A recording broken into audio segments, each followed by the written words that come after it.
าร์ตี้มันขายของ โอ้เป็นขายของขายอันนี้เนาะแม่ค้าขายเพื่อเด้แม่ค้านี่ ขายลูกชิ้นวะขายลูกชิ้นขายจ้ามเนาะโอ้ยขาน้อยเกี่ยมไหม เมืองเฟื่อง โอ้เมืองเพืองโอ้มาไก่ได้เพื่อนพี่น้องเลยเป็นมาแต่เวียงจันทน์เนาะอันนี้คือสนเผาสบายดีพ่อแม่พี่น้องสบายดี FC เบิดทุกคนเด้อ FC ที่อยู่ทางต่างประเทศแล้วก็อยู่ประเทศลาวเนาะเมื่อนี้มาว่างพามาเบิ่งวิถีชีวิตเพิ่นเฮ็ดอัปปื้อเนาะอยู่ที่หมู่บ้านแห่งหนึ่งนั่นก็คือหมู่บ้านอาหอพ่อแม่พี่น้องนี่วันอาหอเด้อไปเดี๋ยวเราสิพาย่างเบิ่งพี่ทางพ่อเพิ่นนี่เจอพ่อเพิ่นพาไปเบิ่งพ่อแม่พี่น้องหมู่บ้านเพิ่นนี่เป็นหมู่บ้านสุมสนน้อยๆอยู่ติดกับสายน้ำเสสำซอยเสนี่แหละเพิ่นจะได้จัดงานขึ้นพ่อแม่พี่น้องก็เลยจะมาถ่ายทอดวิถีชีวิตทางนี้ให้เบิ้งFCทุกคนนี่เพิ่นกำลังกะเกมบ่พอมื้อนี้มื้ออื่นเฮ็ดพ่อแม่พี่น้องมื้อนี้เพิ่นกะเกมมื้อนี้อันโดยเพิ่นเฮ็ดอัปปื้บนี่เพิ่นมีหยังแหน่พองูงัวแหละมันลาย โอ้ลาย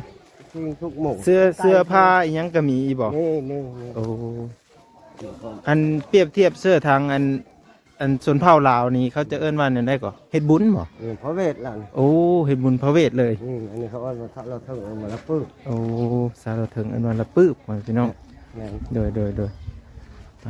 ติโตมื้ออื่นนี่ถือว่าใหญ่โตเลยใหญ่เลยติโตสมบุญพระเวทเพิ่นว่าใหญ่พี่น้องอันนี้คือเป็นลานพิธีของเพิ่นอันนี้นี่เด้อพี่น้องเด้อโดยเพิ่นกำลังสายโอ้เพิ่นกล้าเกมบ่อนอันตูบบ่อนพามเพิ่นอันตูบพามนี่ได้เฉพาะเพิ่นแม่นมื้อละเคยมื้อละเถอะโอ้เคยอยู่บ่เคยอยู่โอ้นี่พวกเฒ่าแก่อยู่โดยเฒ่าแก่จะอยู่บนนี้พี่น้องเนาะโดยทางพ่อใหญ่เพิ่นสบายดีมาทุกคนเด้อโดยแต่น้อยมานงกมาคือกันโดยมื้อละเข้ามื้ออื่นเข้าไปพี่น้องโฮมนั่นมื้อนี้เพิ่นโฮมอันนี้คือตอนซ้ายนี่ก็เคยมาโฮมบ่แม่นมื้อนี้แล้วแน่ละโฮมนี่อันคือเคยมาโฮมนี่แหละแม่นพกลูกมาถ่ายก็ได้บ่หลายมื้อบ่เป็นหยังบ่เป็นมื้อแห้งคักมื้อมีแต่คอยนั่งมื้อห้องมื้อนี้โดยมีหยังครบสุดโอ้ครบสุดเลยเอามื้ออื่นนี่ถือว่าเป็นมื้อบุญแล้วมื้อเลยเลิกโดยมื้อนี้เป็นมื้อเข้าเนาะโดยนี่เพิ่นก็สิมีพื้นมีอันนี้บ่อนเพิ่นอันค่างัวค่าอันนี้ได้ซะงัวทางนั้นโอ้อันนี้มีแต่ตอนตีกลองแค่นี้ทางนี้มีแต่คอยอยู่ทางนี้พวกเฒ่าแก่ทางนี้มีแต่คอยนี่เป็นกล้องโดยสบายดีเด้อพอเด้อสบายดีมากับบ้านน้องเด้อพี่น้องเด้อ2คนเด้มื้อนี้อธิบายให้ลูกหลานฟังในพอในเป็นพ่อบ้านบ่แนวโฮมเฒ่าแก่พร้อมแกในโฮมทางบ้านนี่เนาะลูกบ้านเฮ็ดพิธีกรรมนี่เนาะเอาโปรแกรมรวมหมดโดย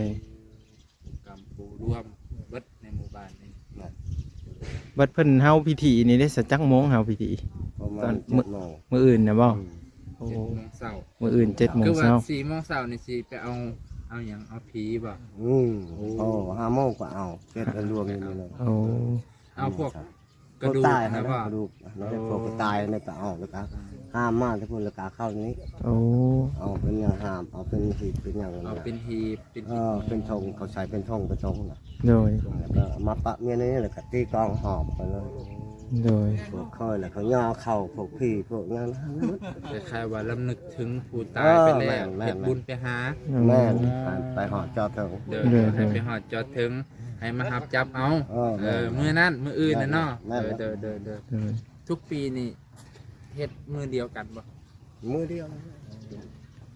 ทางนี้มาแต่ตัดไม้ ทำมาอื่นเนาะ ตัดไม้เฮ็ดพิธีเพิ่นนี่เนี่ยโอ้มุงหลังขาไปเดี๋ยวพาย่างไปเบิ่งทุกคน จำปีเลยเนาะ บ่าวบ้างก็ได้ยินอ้ายเพิ่นเว้าก็เลยบ่าวบ้างก็เลยเฮามาเบิ่งพ่อพี่น้องเอ้ยบ่เคยเห็นจักเทื่อบ่เคยไดแม่นแต่ตะกี้เพิ่นสิจัดอยู่บ้านนาว่าบ่ได้ยินเพิ่นว่า แม่น แต่ว่าเพิ่น เฮ็ดก่อน โอ้เพิ่นสิย้ายไปเลย บ่เฮ็ดบ้านไผบ้านมัน บ้านไผบ้านมัน บ้านข่อย มันแล้วมีอยู่ทางพุ่นอีก มีผู้บ้านเดือด4ในบ้านเฮาหน่อย โอ้ บ้านข่อย เออ เดือด4ในบ้านข่อย อืม เดือด3บ้านข่อยเดือด4บ้านนั่น โอ้เพิ่นต่อกันไปเลยพ่อแม่พี่น้องอันนี้เบิ่งเดี๋ยวมาอ่านสู่ผังเคย พาม พ่อวัดบ่อืม วัด พ่อวัด โอ้เพิ่นจะเขียนไว้ เขียนลองเคยดิ โอ้ลองเคย นั่นเคยคนนี้เขียน อืมเจ้าก็ ลองกำเด้ฮะ เจ้าก็คนบ้านนี่บ่ ข่อยคนดงหน่อไม้ผม โอ้เพิ่นมาเป็นเคยอยู่พี่ มาเป็นเคยอยู่ที่ อืมเคยนี่มีเพิ่นแล้วเนี่ยเคยนี่ ฮะ เคยที่ว่ามีโฮมเพิ่น เคยจะเฮือนบ่มึง โดย ที่3เคย4เคยอีกจับลูกเคยหน่อยเคยหลาย โอ้แต่ว่าต้องได้มานั่งอยู่นี่ ต้องมานั่งอยู่นี่งัวคนละโต โอ้อันคือเจ้านี่ก็ตัวหนึงแหละโอ้คือ เคยกับ3 สม โต มุติผู้นั้นเป็นเคยกับตัวหนึงแหละ แม่น โอ้ คนละโต ป่าป่าพี่น้องแสดงว่ามื้ออื่นนี่ มือเข้าได้หมื่น มือเข้าเนาะเป็นเพิ่นล้มโง่ล้มควายนี่ได้แต่จักโมง ฮะ เพิ่นอันฆ่าโง่ฆ่าควายนี่จัก ป โม ระ ง มาณบ่าย2โมง2โมงนี่แหละ โอ้กลางคืนเนาะ บอกเว้นได้ กลางเว้นเลย เว้นต้องเว้นมึง โอ้โดยเจ้ามาอยู่พี่นั่นจักโมอันจักปีแหละ 10 กว่าปีแหละ13 ปีนี่ เพิ่นมาสร้างครอบครัวอยู่พี่พ่อแม่พี่น้องเลยอันนี้เป็นบ มา อล ใกล้ได้นี่ก็มาแต่สารวันคนนี้ก็ได้ โอ้ มาแต่บุรีประเทศคนนี้ก็ได้ มีแต่คนมาไกลๆเนาะเป็นเคยทางนี้เนาะ โอ้คือเพื่อนนี้กับตัวหนึงแรกโง่เนาะโอ้ประกอบส่วนว่าง่ายก็คือประกอบส่วนในงานบุญพ่อแม่พี่น้องเนาะเฮ็ดบุญนำพ่อเฒ่าแม่เฒ่าเลยเพิ่นจะเฮ็ดเป็นตูปเป็นพามอยู่แบบนี้นะสิเอ้ยเนาะอันนี้คือพากันมาเบิ่งบ่อนสถานที่เพิ่นโอ้ เฮามีตัวนั้นมองสบาย โอ้อัน เอา นี้ ผ้าบัดลมพัดคือประเทศแล้วมองไหวมันพัดขึ้นบัด ขันมีหญ้านี่สบายเนาะ สบายคือแบบนี้ อืม อันนี้มองไว้แล้วก็ลมเฮ็ดเห็นบ่ เออ เฮ็ดใหม่ เด่นมาอีกเนาะ แล้วบ่แล้ว เอาเพิ่นแต่งเป็นหน่วยบ่มาเฮ็ดนี่ ฮะ เพิ่นแต่งเป็นหน่วยบ่ แบบว่า แต่ละเคย กันนี่แหละ โอ้เฮ็ดนำกันหมดทุกคนเนาะ รวมกันรวมเฮ็ด โอ้ ซอยกันนั่นแหละพี่น้องนี่ครับ เออ คนบ้านหนึ่งเมืองเดียวกันก็ซอยกัน เลยเพิ่นช่วยสามัคคีกัน เอาบ่ซอยบ่ได้เนี่ยคือที่เราตัดไม้ก็ตัดบ้าน โอ้ ๆเฮ็ดน้ำมันกันนั่นนี่ เลยโอ้แล้วเพิ่นมาเฮ็ดอันบ่อนแค่บ่อนอันนี้นี่คือ เคยมานั่งอยู่นี่อืมอันแค่นึงนี่เพิ่นให้นั่งจักคนน่ะนี่ เคยนึงนี่ เคยนึงอันนี้เคยนึง เคยนึง โอ้ บ่ละเคยเขาเฮ็ดเดียว มันละเคยเพิ่นพี่เนาะ เขาเฮ็ดคือตะลึงนี่เห็นบ่ โอ้คือตะลึงเลยเนาะ บ้านเฮาเขาเฮ็ดตะลึงนั่นคนอยู่กํเนาะ โอ้แม่นแหละ อันนี้ให้เคยไปอยู่ บัดเคยนั่งอยู่นี่เนี่ยเพิ่นให้เคยเฮ็ดอีหยังเหมือนนั่งซื่อๆบ่ นั่งชิวๆนี่แหละ โอ้ หัวหน้าเพิ่น โอ้ หัวหน้าบ้าน นี่ สัมภาษณ์เพิ่นเลย เด้อขออนุญาตเด้อ ถามจากหูจักเนาะ จักโหเคล็ดลับแบบนี้เฮ็ดได้เนี่ย บ่อนอันนี้คือเคยนั่งอันนี้ บ้า โอ้เพิ่นอัน ตั้งเดิม เพิ่นจะนั่งซื่อๆนี่บ่ แม่นแหละ อ๋อ เคยแล้วอยู่ในนี้ โดย เขาเอากองเอายังแล้วก็เอามามอบให้เคยแล้วก็เคยออกไปตีอยู่พุ่น โอ้ให้เคยไปตีกลอง โอ้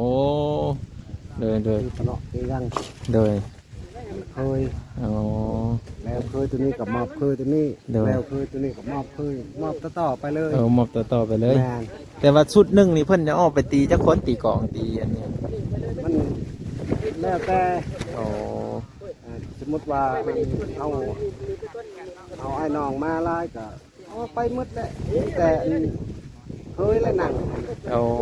เคยก็นั่งเบิ้งเขานะ เด้อ เขาตี โอ้เบิ่งเขาตี แม่น อืมแต่ว่าเพิ่นเฮ็ดนี่แหละแม่นมาหมดบ่ มาหมดเลย โอ้ ต้องมาหมดแล้ว เอออันนี้เฉพาะบุญในบ้านบ่หรือว่า อันนี้ สมมุติคือบ้านอื่นก็มา มาหมดแล้ว โอ้ เขามา ขายเครื่องขายหยังเขาก็มาหมด อ๋ออันนี้เพิ่นเอิ้นว่าบุญนะปืบ ละปื๊บ ละปืบเนาะ แม่น บุญละปืบพ่อพี่น้องเอ้ย แม่น อันนี้ก็บ่เคยเฮามาจักเทื่อเด้อนี่ก็คือเพิ่นเว้าสู่ผังนะเด้อนี่แต่ว่าบ่อนนี้หันจะเป็นบ่อนเพิ่นเอากระดูกมาไว้บ่ แม่น โอ้กระดูกอันปู่ย่าตานายเพิ่นแล้วเพิ่นเอามานี่หมด บ้านอยู่หมดเลย โอ้เพิ่นเลนไว้อยู่หั่นเลย หลังจากเพิ่นแล้วได้สิเอากลับไปอีก แล้วก็กลับไปอีก โอ้ ก็ฮอดมัน3 คืนแล้วก็เฮาก็มาจำเอาขึ้นเรือนเลย โอ้อืม ดังนั้น อันแล้วจากบ้านนี่แล้วเพิ่นสิไปเฮ็ดอยู่บ้านได้อีกบ่นี่บุญ แล้วนี่ก็บ้านเท่านั้นเลย โอ้บ้าน บ้าน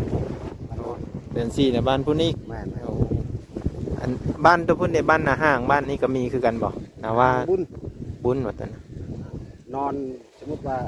สำเร็จคือมื้อนี้สำเร็จแล้ว เออน อนชอบเลยก็เฮ็ดบุญอยู่หน้าห้าง โอ้ เจก มันเขาแจก แม่น โอ้ ตาย อืม ป้อนในบ้านนี่ก็บริไลายดอกเห็ดแต่คุมอยู่นั่นมันเขาเห็ดแล้ว โอ้ นี่มันผู้ตายน้ำลัง เออ เอาก็ต้องเห็ดน้ำลัง นั่นว่าแล้วกับผู้ตายก่อนกับเฮ็ดก้อน เห็ดก้อนแล้ว โอ้ แล้วนี่ก็อันนี้มันบริมุนบ้านนี่ตั้งแต่11ครอบครัวเห็ด โอ้11ครอบครัว แม่นคันมุดบ้านนี่ก็ห้อยงัวควายนี่มันเป็นอะไร ร้อยเพิ่นแล้วเนาะ เป็นร้อย ปีกาย หลาย ปีชื่น นะ นี่ก็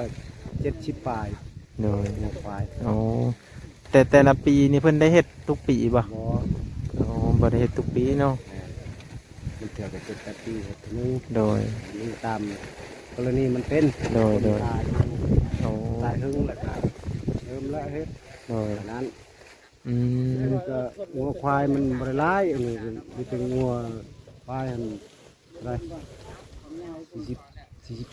42โตว แม่ โดย แสดงว่าเพิ่นฆ่าหมดตัวน่ะ ขามันและ โอ้เพิ่นฆ่ากับเป็นอาหารไว้ให้แก่คน อาหารแก่คนนี่แหละอาหารเคยนี่แหละ โดย ผู้มาก็กินหมดแล้ว โดยผู้ได้มากับเพิ่นกะยอเพิ่นกะนั่นเนาะ ให้ โอ้โดยคือพวกน้องมาถ่ายคลิปถ่ายนี่เพิ่นก็ยอหมดเลย แม่น โอ้พ่อแม่พี่น้องเนาะ แม่น อันนี้คือเป็นพิธีกรรมทางบ้านเพิ่นก็คือเฮ็ดบุญละปื้บ เออ อืมแถวเขตบ้านเฮานี่อยู่เมืองชนนี่แม่นมีแต่อยู่แถวนี้แม่นจ้ะโดย ที่ยังคงแบบประเพณีเนาะประเพณีบ้านเพิ่น แม่น ยังรักษาไว้ให้ลูกให้หลานแล้วก็สืบทอดกันไปพี่น้องก็คือการเฮ็ดบุญ มันบ่ ปื้บ ทอดแล้วบ่ฮู้ แม่น จัก ซ้ำ ได้เขาเฮ็ดจักได้ โดยสำคนรุ่นหลังกะปะไว้เลยเนาะ แม่น ขอบใจหลาย แม่น ๆ แม่น เดี๋ยว แม่น เดี๋ยวเฮาพาย่างไปเบิ่งแต่ละพามเด้อพ่อแม่พี่น้องเพิ่นก็มาเฮ็ดอยู่ทงนาเพราะว่ามันเป็นเดินกว้างตัวนี้เนาะเดินกว้างเพิ่นมาเฮ็ดอยู่นี่ บ้านมันก็มันบ่มีบันเฮ็ดนี่ เอา คนมันหลาย โดยก็เลยเอามาเฮ็ดอยู่ทางนอกพี่ แม่น โดยตัวนี้มันเคยนั่งหมดนี่เพิ่น แม่นหมดแล้วนี่ เพิ่นเขียนป้ายไว้เนาะแต่ละป้าย ใครเคยมันเลยก็เรียนตามเลย เอา เรียนเลยแหละ โดยบัดอันกระทังอันนี้เด้เพิ่นเอามาเฮ็ดหยังกระทัง ทั้งนี้ก็มีแต่น้ำให้เคยนั่นแหละ โอ้น้ำกิน น้ำกินน้ำให้กินให้อยู่เนี่ย โอ้ เป็น โดยเป็นฟืนเป็นอันนี้เนาะ แม่น เพิ่นเอามาเตรียมไว้ไปพี่น้องเอ้ย ผมเคยนี่แหละเรียนแทน มีแต่เคยอยู่หมดหั่นน่ะเต็ม แต่ เรี ละ ยบ ห้องมันก็เคยเฉพาะว่าแต่หลังคามันเจอก็เคยเรา2 คนก็2 ตะลึงนี่แหละ โดย 3 คนก็3 ตะลึง โอ้เพิ่นจะจัดไว้ให้เลย จัดเรียนให้เขาหมด โดย เอาตามเรียกตามห้องเขาอยู่เฮ็ดนี่แหละ โดยหมู่บ้านนี่นั่นจักหลังคาเฮือนหมู่บ้าน 40 ป่ายไป โอ้42หลังคาเฮือนไปพี่น้องแกถือว่าเพิ่นจัดงานที่ยิ่งใหญ่เมื่อวันที่4ไปพี่น้องเนาะเริ่มตั้งแต่4 โมงเพิ่นเฮาประสานเนาะ ไม่ อ่า มื้ออื่นนี่แหละ ถือว่าเยิงไฟซ้ายไปเลย ไม่ เยิงโหโคมเฮาไปเลยไปพี่น้องเพิ่นไปจำ มื้อนี้หันเคยสิโฮมแล้วมื้อนี้ โอ้เคย มื้อ โห นี้ ม แล้ว มื้อนี้ เคยโฮมแล้วก็มื้อเช้าก็เริ่มไปเอาพี่โทษ โอ้ไปเอา แต่ละ พี่ เคย โดยอยู่ประสาเพิ่นไปพร้อมกันเมื่อเลยบ่ ไปหมดแล้วแต่ละเคยไปหมด ไปหมดพี่น้องป้าติโต ซ้ำบุญใหญ่เลยเขาว่าได้ได้ปราสาทเพิ่นอยู่ทางเลยล่ะบัดนี้ นี่ โอ้อยู่เดอดอนนี่เลยบ่ ทางแหวนนี่ โอ้ ทางแหวนเป็นเขาจก โดย อ่า ไปพี่น้องวันนี้ทางเฮาไปเอากระดูกเฮาไปเอาอันอิหยังแหละกระดูกเนาะ มา โดย เอากระดูกมา เอาแต่ว่าอ้ายนี่เป็นพ่อบ้านอยู่ในบ้าน เอาเป็นหน่วย โอ้เป็นหน่วย หน่วย โดยเพิ่นหน้าหน่วยเนาะหลักการใดเพิ่นนำพาอันเฮ็ดอันนี้นี่แหละเนาะ แม่น อืม บ้านก็บ้านเท่านั้น โดย นี่ก็มีคือกันพอบ้านเราไปแล้ว โอ้ เราลงไปไทย โดย พอบ้าน แต่หัวหน้าหน่วยเนาะแต่ละบ้านนี่ถือว่าเพิ่นเฮ็ดงานละปืบนี่บ้านได้มาร่วมก็ได้คันฮู้จักข่าวแล้วอยากมาเห็นอยากมาเบิ่งกับมาโลด เขาบ่ได้หาย โอ้โดย บัดมือเขาจะหน่อยเบิ่งคนแถวนี้เต็มมืดแล้ว โดย บัดกตีกองตียังให้เต็มคน โอ้ เอาออกมาพรเลย โอ้เพิ่นมีพรคือกัน ว่าสุดสันจะคืออันเขาเฮ็ดอันบุญ บุญพระเวทบ่ บุญพระเวท โอ้ผู้ตีกลองกะตีผู้พรกับพร พรต้องกินเหล้ากินยัง โอ้เพิ่นกินเหล้าอีกโดยผู้เมาก็เมา เมา เนาะ แล้ว อืม มวน โดยอันนี้เป็นตูบนี่ก็พากันเฮ็ดหมดบ้านเลย แม่น โอ้เพิ่น ขึ้นบ้านแล้ว นี่ตัวนี้บ่อนอันเพิ่นเอากระดูกเอามาไว้ไว้พี่น้องเฮ้ยโอ้เพิ่นก็เฮ็ดคักอันนี้คือเพิ่นอ้อมไว้บ่ให้เข้าไปใกล้บ่หรือว่าจังได๋ ตัวนี้ เพิ่นคันไว้ มีแต่คนแล้วอยู่นี่ โอ้ เอาอันเท่าอันกระดูกนี่เลย โดยมีผู้นั่งเผากระดูกคือกัน แม่น โอ้ ไปปัวตายกะนี่แต่อยู่นี่แหละเอาเขาเนื้อน้ำเพิ่น โดย มันเป็น โอ้โดยไปแล้วเฮาสินำพ่อเพิ่นไปเบิ่งเด้อบัดนี้เด้อขอบใจหลายๆไปทุกคนเพิ่นว่าอันเตรียมอันบ่อนที่เพิ่นจะได้เฮาพิธีหั่นแหละไปเดี๋ยวพาไปเบิ่งทุกคน ตีแบบตึ้งจุ๊บตึ้งจุ๊บแบบนี้บ่ ก็แสดงว่าหนุ่มเคยมาเห็นในวิจักนี่ เห็นแต่ในวิดีโอ โอ้ส่วนหลายแถวเขตเสพนเนาะเขาไปตีกลองตีอันนี่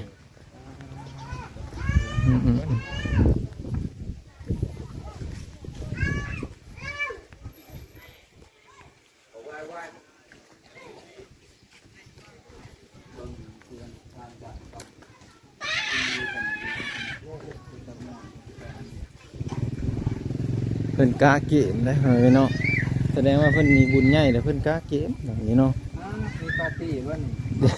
ขายของ โอ้เพิ่นขายของขายอันนี้เนาะแม่ค้าขายเพิ่นละเด้แม่ค้านี่ ขายลูกชิ้นวะขายลูกชิ้นขายจ้ามเนาะโอ้ยค่าน้อย อันนี้คือเป็นกองที่เพิ่นอันจะได้อันตีกอง ใช้แม่นบ่ตัวเดียวกันบ่โอ้ย โอ้เครื่อง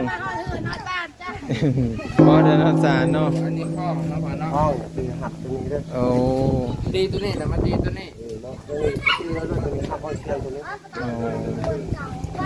เลือกกับตีกองอยู่วัดเนาะ มันเชื่อมมันเอง โอ้มี FC น้ำมันนี่ ตีบ่นี่มันซื้อยังจะหูอยู่บ่คือว่า FC เป็น ซื้อบ่แม่น FC แล้ว ลูก จ้ะ ค้าลูกสาว โอ้อันนี้ลูกสาวพ่อพันนี้โดย นี่ตรงนี้ก็แม่น โอ้คนดังวะคนนี้ดูกกบ่คนนี้ ดาว TikTok มาเพิ่นดาว TikTok ลมแห้งๆคนพี่น้อง เห็นโหลดมาแต่เดือนเสร็จขึ้นมา โอ้ ชื่อหยัง TikTok เพิ่นชื่อหยังTikTok เจ้า มีอยู่น้อย แต่ว่าแม่น้อย อันนี้คือเพิ่นคล้ายเครื่องนี่คล้ายทุกมือบ่อยู่นี่กะ หมอเนาะพวกไอ้นอกเป็นรุ่นนี่แหละ โอ้เป็นกาเกียมไว้ มันเป็นเมืองเครื่อง โอ้เมืองเพืองโอ้มาไก่นี่เพื่อนพี่น้องโดย เรื่องจันทร์บ่ เป็นมาแต่เวียงจันทน์ ไก่อยู่ เนาะอันนี้คือสวนเผาบรูพ่อแม่พี่น้องเนาะอยู่ในเขตชุมชนน้อยๆเนาะแต่ว่าอยู่ติดกับแคมป์น้ำโดยไป อันพ่อมาสิเลาะอ้อมๆบ้านกันเด้อเราเบิ่งบรรยากาศ